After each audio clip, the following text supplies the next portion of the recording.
ਸਤਿ ਸ਼੍ਰੀ ਅਕਾਲ ਦੋਸਤੋ। ਅੱਜ ਜਿਨ੍ਹਾਂ ਨਾਲ ਅਸੀਂ ਤੁਹਾਡੀ ਮੁਲਾਕਾਤ ਕਰਾਉਣ ਜਾ ਰਹੇ ਹਾਂ ਉਹਨਾਂ ਬਾਰੇ ਥੋੜ੍ਹੀ ਜਿਹੀ ਇੰਟਰੋਡਕਸ਼ਨ ਦੇਣੀ ਮੈਂ ਲਾਜ਼ਮੀ ਸਮਝਦਾ ਜੀ। 1960 ਦੇ ਵਿੱਚ ਉਹ ਸਾਈਂਦਾ ਸਕੂਲ ਜਲੰਧਰ ਦੇ ਵਿੱਚ ਐਡਮਿਸ਼ਨ ਲੈਂਦੇ ਹੈ ਅਤੇ ਉੱਥੇ ਪਹਿਲੀ ਵਾਰ ਇੰਗਲਿਸ਼ ਪੜ੍ਹਦੇ ਹੈ। 1966 ਦੇ ਵਿੱਚ ਮੈਟ੍ਰਿਕ ਕਰਦੇ ਹੈ ਅਤੇ ਉਸ ਤੋਂ ਬਾਅਦ DAV ਕਾਲਜ ਜਲੰਧਰ ਦੇ ਵਿੱਚ ਐਡਮਿਸ਼ਨ ਲੈਂਦੇ ਹੈ। 1970 ਦੇ ਵਿੱਚ ਉਹ ਗ੍ਰੈਜੂਏਸ਼ਨ ਕਰਦੇ ਸਾਰ ਹੀ ਇੰਡੀਅਨ ਫੋਰਨ ਸਰਵਿਸਿਜ਼ ਦੇ ਵਿੱਚ ਸਿਲੈਕਟ ਹੋ ਜਾਂਦੇ ਹੈ। ਅਸੀਂ ਗੱਲ ਕਰ ਰਹੇ ਹਾਂ ਮਿਸਟਰ ਰਮੇਸ਼ ਚੰਦਰ ਦੀ। ਆਓ ਅੱਜ ਇਹਨਾਂ ਦੇ ਨਾਲ ਇੱਕ ਮੁਲਾਕਾਤ ਕਰੀ। ਸਤਿ ਸ਼੍ਰੀ ਅਕਾਲ ਸਰ। ਸਤਿ ਸ਼੍ਰੀ ਅਕਾਲ ਜੀ। ਵੈਲਕਮ ਟੂ ਅਵਰ ਚੈਨਲ ਨਵੀਂ ਰਾਹ। ਮੈਂ ਐਜ਼ ਅ ਪਰਸਨ ਤੁਹਾਨੂੰ ਬਹੁਤ ਅੱਛੀ ਤਰ੍ਹਾਂ ਜਾਣਦਾ, ਪਰ ਮੇਰਾ ਇਹ ਵਿਚਾਰ ਸੀ ਕਿ ਮੈਂ ਆਪਣੇ ਚੈਨਲ ਦੇ ਮਾਧਿਅਮ ਨਾਲ ਆਪਣੇ ਆਡੀਅנס ਨੂੰ ਵੀ ਤੁਹਾਡੇ ਬਾਰੇ ਜਾਣਕਾਰੀ ਹਾਸਲ ਕਰਵਾਵਾਂ। Welcome to our channel. My player thank you sir. ਆਪਣੇ ਚਾਈਲਡਹੁੱਡ ਬਚਪਨ ਬਾਰੇ ਕੁਝ ਸਾਨੂੰ ਜਾਣਕਾਰੀ ਦਿਓ। ਤੁਹਾਡਾ ਕਿੱਥੇ ਜਨਮ ਹੋਇਆ, ਕੀ ਤੁਹਾਡਾ ਬਚਪਨ ਕਿਸ ਤਰ੍ਹਾਂ ਦਾ ਗੁਜ਼ਰਿਆ, ਉਸ ਬਾਰੇ ਸਾਨੂੰ ਥੋੜ੍ਹੀ ਜਾਣਕਾਰੀ ਦਿਓ। ਹਾਂਜੀ, ਮੇਰਾ ਨਾਂ ਤਾਂ ਦੱਸਿਆ ਹੀ ਹੈ, ਰਮੇਸ਼ ਚੰਦਰ ਮੇਰਾ ਨਾਂ ਆ। ਮੈਂ ਜਲੰਧਰ ਦਾ ਜੰਮ ਪਲਿਆ। ਜਲੰਧਰ ਦੀ ਇੱਕ ਸਧਾਰਨ ਪਰਿਵਾਰ ਦਾ, ਇੱਕ ਲੋ ਮਿਡਲ ਇਨਕਮ ਗਰੁੱਪ ਦੇ ਪਰਿਵਾਰ ਦਾ ਮੇਰਾ ਜਨਮ ਆ। ਜਲੰਧਰ 'ਚ ਹੀ ਮੇਰੀ ਸਕੂਲਿੰਗ ਹੋਈ ਆ, ਜਲੰਧਰ 'ਚ ਹੀ ਮੇਰੇ ਕਾਲਜ ਐਜੂਕੇਸ਼ਨ ਹੋਈ ਆ। ਥੋੜ੍ਹਾ ਜਿਹਾ ਬੈਕਗਰਾਊਂਡ ਚਾਈਲਡਹੁੱਡ ਦਾ ਜੇ ਕਹਾਂ, ਮੇਰੇ ਫਾਦਰ ਮਦਰ ਕਾਫੀ ਕੰਸਨਟਰੇਟ ਸਨ। ਉਹਨਾਂ ਦੀ ਮੈਨੂੰ ਮੇਰੇ ਫਾਦਰ ਦੀ ਖਾਸ ਕਰਕੇ ਮੇਰੀ ਇੰਟਲੈਕਚੁਅਲ ਡਿਵੈਲਪਮੈਂਟ ਦੇ ਵਿੱਚ, ਤਾਂ ਡਿਸਿਪਲਿਨ ਲਾਈਫ ਦੇ ਡਿਸਿਪਲਿਨ 'ਚ ਮੇਰੀ ਮਾਂ ਦਾ ਹੱਥ ਜ਼ਿਆਦਾ ਰਿਹਾ। ਅੱਛਾ, ਤਾਂ ਤੁਹਾਡੇ ਫਾਦਰ ਸਾਹਿਬ ਵਾਜ਼ ਵੈਲ ਐਜੂਕੇਟਿਡ? ਨਹੀਂ, ਨਾਟ ਇਨ ਏ ਫਾਰਮਲ ਸੈਂਸ, ਪਰ ਵੈਲ ਐਜੂਕੇਟਿਡ। ਉਹਨਾਂ ਦਿਨਾਂ ਦੇ ਵਿੱਚ ਚੰਗਾ ਉਰਦੂ ਲਿਖਦੇ ਸੀ, ਚੰਗਾ ਉਰਦੂ ਪੰਜਾਬੀ ਜਾਣਦੇ ਸੀ, ਪਰ ਹੀ ਵਾਜ਼ ਐਨ ਐਕਸਪਰਟ ਅਕਾਊਂਟੈਂਟ। ਓਕੇ ਸਰ, ਬਚਪਨ ਤੋਂ ਤੁਸੀਂ ਕੀ ਬਣਨਾ ਚਾਹੁੰਦੇ ਸੀ?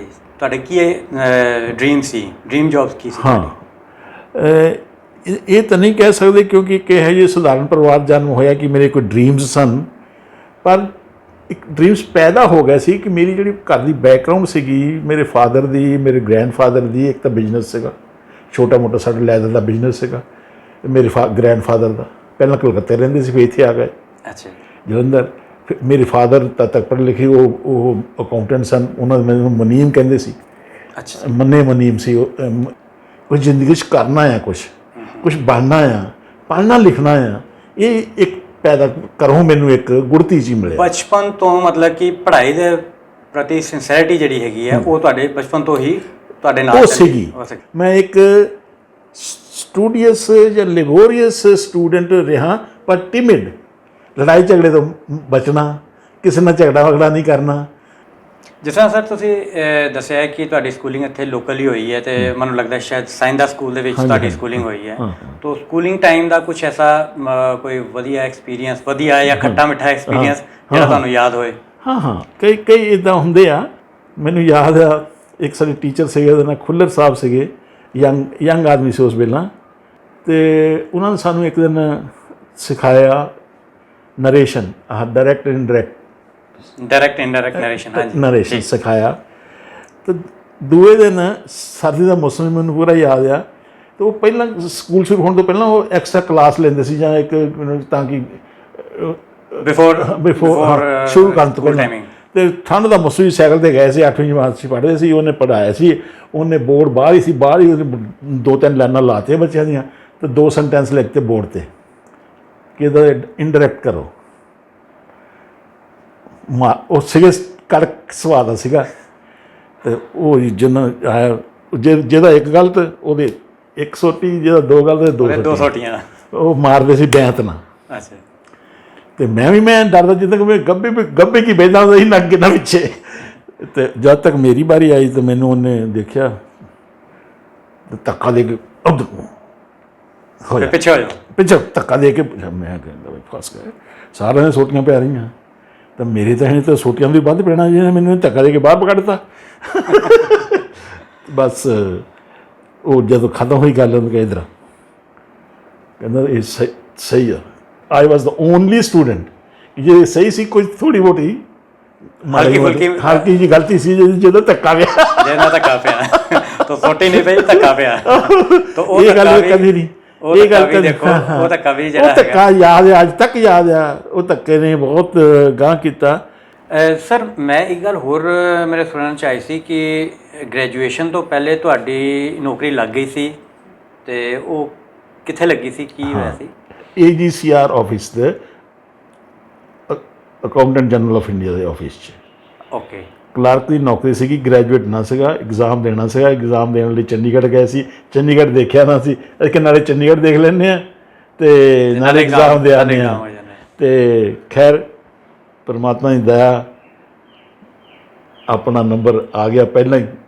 ਹਫ਼ਤੇ 10 ਦਿਨ ਦੇ ਅੰਦਰ ਅੰਦਰ ਹੀ ਮੈਨੂੰ ਅਪਾਇੰਟਮੈਂਟ ਲੈਟਰ ਆ ਗਿਆ ਕਿ ਸ਼ਿਮਲੇ ਆ ਕੇ ਜੁਆਇਨ ਕਰੋ। ਮਤਲਬ ਕਿ ਗ੍ਰੈਜੂਏਟ ਤੁਸੀਂ ਹੋਏ ਨਹੀਂ ਸੀ ਹਾਲੇ ਤੱਕ, ਤੇ ਗ੍ਰੈਜੂਏਸ਼ਨ ਤੋਂ ਪਹਿਲੇ ਹੀ ਤੁਹਾਨੂੰ ਅਕਾਊਂਟੈਂਟ ਜਨਰਲ ਆਫ ਇੰਡੀਆ ਦੇ ਵਿੱਚ ਨੌਕਰੀ ਮਿਲ ਗਈ।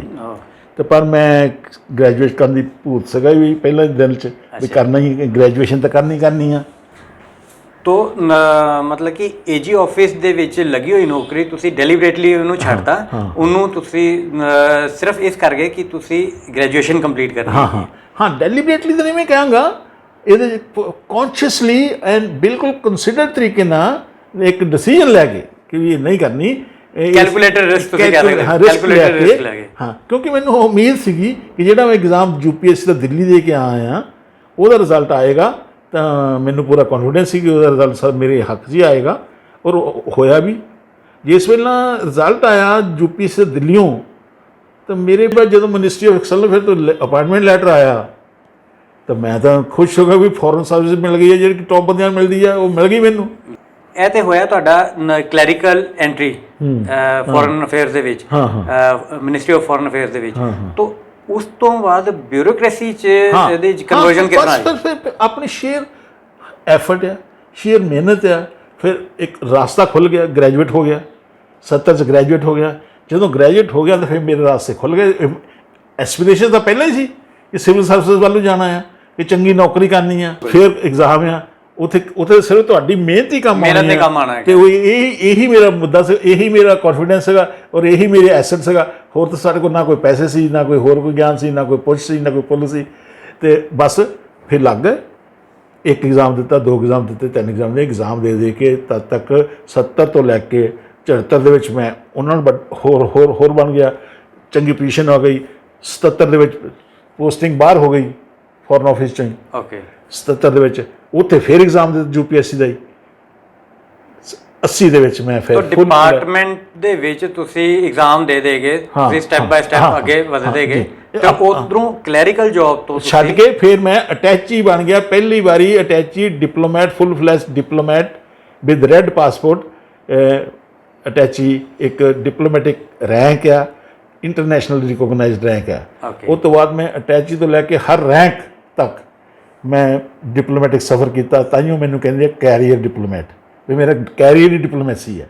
ਓਕੇ, ਅੱਛਾ। ਅਟੈਚੀ ਜਿੰਨੀਆਂ ਵੀ ਮਤਲਬ ਕਿ ਡੈਜ਼ਿਗਨੇਸ਼ਨ, ਜਿੰਨੇ ਵੀ ਡੈਜ਼ਿਗਨੇਸ਼ਨ ਡਿਪਲੋਮੈਟਿਕ ਡੈਜ਼ਿਗਨੇਸ਼ਨ ਹੋ ਸਕਦੇ ਆ ਕਿਸੇ ਡਿਪਲੋਮੈਟ ਦੇ ਵੀ।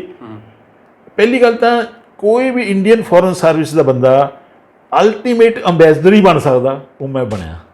ਨੀਚੇ ਤੋਂ ਲੈ ਕੇ ਉੱਪਰ ਤੱਕ ਤੁਹਾਡੀ ਪੂਰੀ ਹਾਇਰਾਰਕੀ ਤੁਸੀਂ ਕਵਰ ਕੀਤੀ ਜੀ। ਮੈਂ ਫੁੱਲ ਫਲੈਸ਼ਡ ਅੰਬੈਸਡਰ ਐਕਸਟਰਾ ਆਰਡੀਨਰੀ ਐਂਡ ਪਲੈਨੀਪੋਟੈਂਸ਼ਰੀ ਉਹ ਹੋ ਕੇ ਮੈਂ ਬੈਲਾਰੂਸ ਚਲਾ ਗਿਆ। ਤੋਂ ਬੈਲਾਰੂਸ ਦੇ ਵਿੱਚ ਤੁਸੀਂ ਐਜ਼ ਫੁੱਲ ਫਲੈਜ ਅੰਬੈਸਡਰ ਤੁਸੀਂ ਤੁਹਾਡੀ ਪੋਸਟਿੰਗ ਸੀ? ਹਾਂਜੀ ਹਾਂਜੀ। ਓਕੇ। ਕਿ ਮੇਰੇ ਗੁਰੂ ਨੇ ਉਹਦਾ ਨਾਂ ਸੀ TN ਕੌਲ। ਜਿਹੜਾ ਜਦੋਂ ਮੈਂ ਫੋਰਨ ਸਰਵਿਸ ਜੁਆਇਨ ਕੀਤਾ ਉਹਦਾ ਨਾਂ ਸੀ TN ਕੌਲ, ਤਰਲੋਕੀਨਾਥ ਕੌਲ।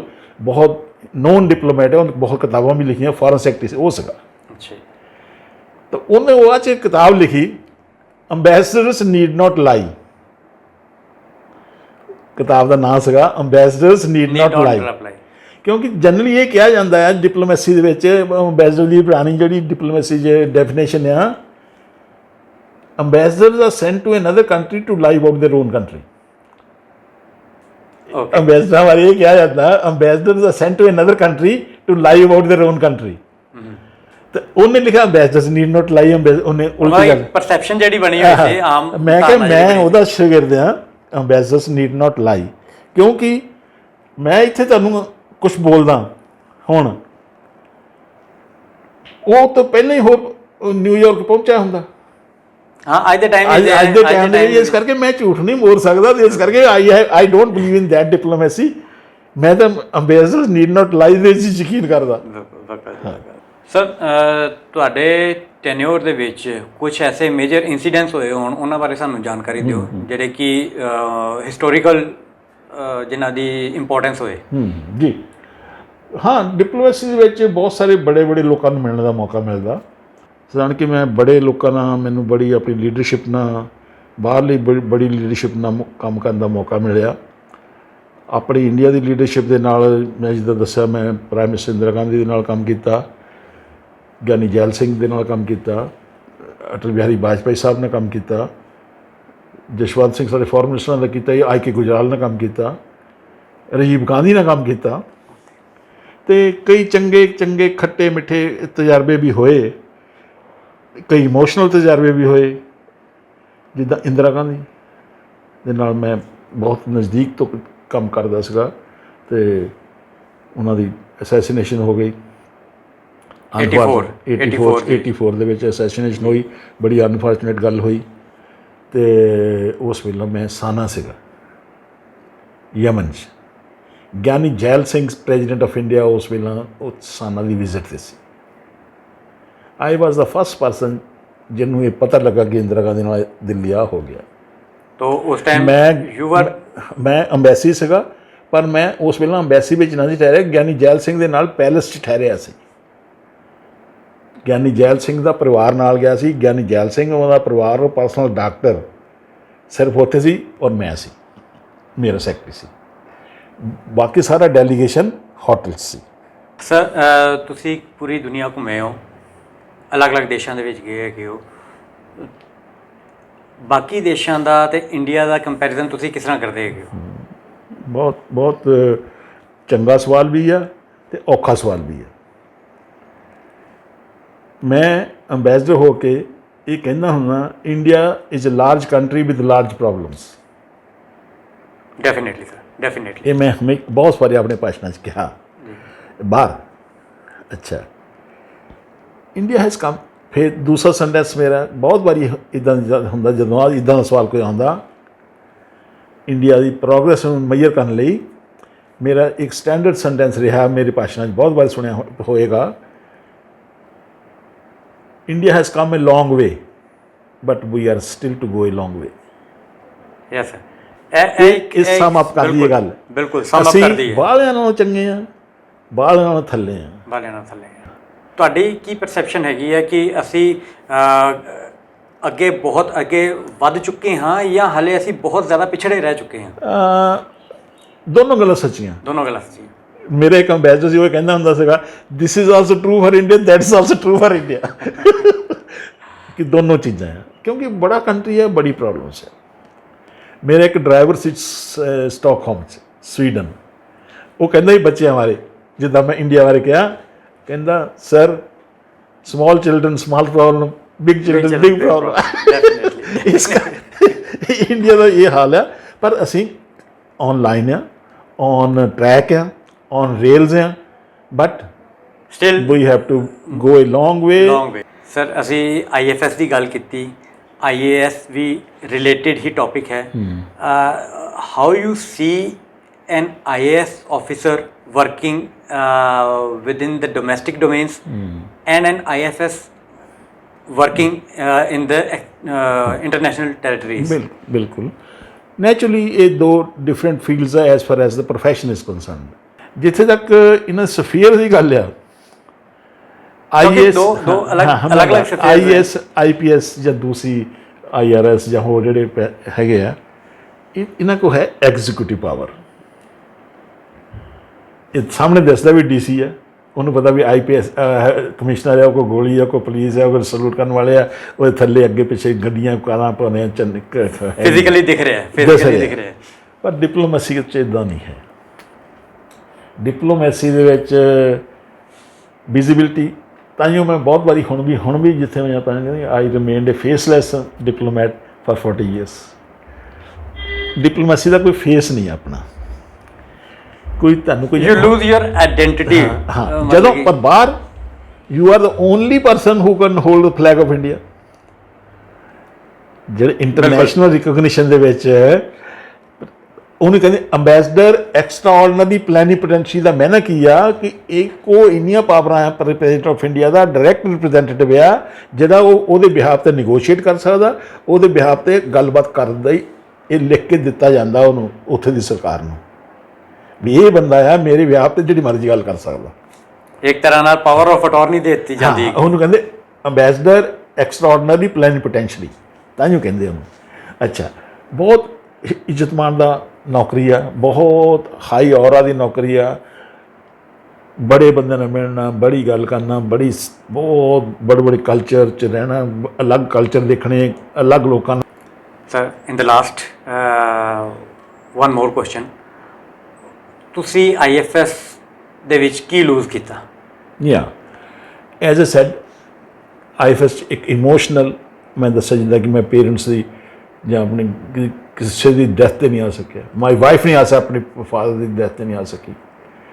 ਇੱਕ ਗੱਲ ਇਮੋਸ਼ਨਲ ਅਟੈਚਮੈਂਟਸ, ਇਹ ਛੁੱਟੀ ਨਹੀਂ ਹੈ ਜਾਂ ਅੱਜ 10-15 ਦਿਨ ਦੀ ਛੁੱਟੀ ਆਏ ਆ ਤਾਂ ਮਾਂ ਕੋਲ ਕਦੀ ਰਹਿ ਕੇ ਚਲੇ ਗਏ, ਇਹ ਗੱਲਾਂ ਦਾ ਤੁਸੀਂ ਲੂਜ਼, ਵਿਆਹ ਸ਼ਾਦੀ ਹੋਰ ਸਭ ਕੁਝ ਇੱਕ ਕਹਿਣ ਦਾ ਮਤਲਬ ਹੈਗਾ ਕਿ ਤੁਸੀਂ ਲੂਜ਼ ਕੀਤਾ, ਸੋਸ਼ਲ ਬੌਂਡਿੰਗ ਨੂੰ ਲੂਜ਼ ਕੀਤਾ, ਆਪਣੇ ਇਮੋਸ਼ਨਸ ਨੂੰ ਲੂਜ਼ ਕੀਤਾ। ਦੂਸਰੀ ਪਹਿਲਾਂ ਜ਼ਿਆਦਾ ਸੀ, ਹੁਣ ਘੱਟ ਆ, ਪਰ ਫਿਰ ਵੀ ਪ੍ਰੋਬਲਮ ਹੈ ਬੱਚਿਆਂ ਦੀ। ਬੱਚੇ ਐਡਜਸਟ ਨਹੀਂ ਹੁੰਦੇ, ਬੱਚੇ ਇੱਕ ਜਗ੍ਹਾ ਇੱਕ ਸਟਰੀਮ 'ਚ ਨਹੀਂ ਪੜ੍ਹਦੇ। ਸਰ ਅੱਜ ਦਾ ਜਿਹੜਾ ਤੁਹਾਡੇ ਨਾਲ ਟਾਈਮ ਬਤੀਤ ਕੀਤਾ, ਬੜਾ ਹੀ ਅੱਛਾ ਟਾਈਮ ਮਿਲਿਆ ਸਾਨੂੰ। ਮੈਂ ਬੜਾ ਖੁਸ਼ ਹੋਵਾਂਗਾ, ਬੜਾ ਅੱਛਾ ਲੱਗਾ ਸੁਣ ਕੇ ਕਿਸੇ ਨੂੰ ਕੁਝ ਮਿਲਦਾ ਹੋਵੇ, ਕਿਸੇ ਦਾ ਥੋੜੀ ਬਹੁਤੀ ਇੱਕ ਦੂਜੇ ਇਨ ਦਾ ਪ੍ਰੋਸੈਸ ਅਸੀਂ ਦੋਨੇ ਇੱਕ ਦੂਜੇ ਤੋਂ ਸਿੱਖਦੇ ਹਾਂ। ਬਿਲਕੁਲ ਜੀ, ਬਿਲਕੁਲ। ਜਦੋਂ ਅਸੀਂ ਗੱਲਬਾਤ ਕਰਦੇ ਹਾਂ ਇੱਕ ਦੂਜੇ ਤੋਂ ਸਿੱਖਦੇ ਹਾਂ। ਸਰ ਅੱਜ ਦੀ ਗੱਲਬਾਤ ਤੋਂ ਬੜਾ ਹੀ ਕੁਝ ਤੁਹਾਡੇ ਤੋਂ ਸਿੱਖਣ ਨੂੰ ਮਿਲਿਆ। ਮੈਂ ਉਮੀਦ ਕਰਦਾ ਹਾਂ ਕਿ ਜੇ ਮੌਕਾ ਮਿਲਿਆ ਤੇ ਆਉਣ ਵਾਲੇ ਟਾਈਮ ਦੇ ਵਿੱਚ ਇਸ ਤਰ੍ਹਾਂ ਦੀ ਡਿਸਕਸ਼ਨ ਤੇ ਇਸ ਤਰ੍ਹਾਂ ਦੇ ਅਲੱਗ-ਅਲੱਗ ਪੁਆਇੰਟਸ ਦੇ ਉੱਤੇ ਅਸੀਂ ਫਿਰ ਕਦੀ ਮਿਲਾਂਗੇ। ਤੁਹਾਡਾ ਸਾਨੂੰ ਟਾਈਮ ਦੇਣ ਵਾਸਤੇ ਆਈ ਵਿਲ ਬੀ ਹੈਪੀ। ਤੁਹਾਡਾ ਸਾਨੂੰ ਟਾਈਮ ਦੇਣ ਵਾਸਤੇ ਬਹੁਤ ਬਹੁਤ ਸ਼ੁਕਰੀਆ। Thank you very much.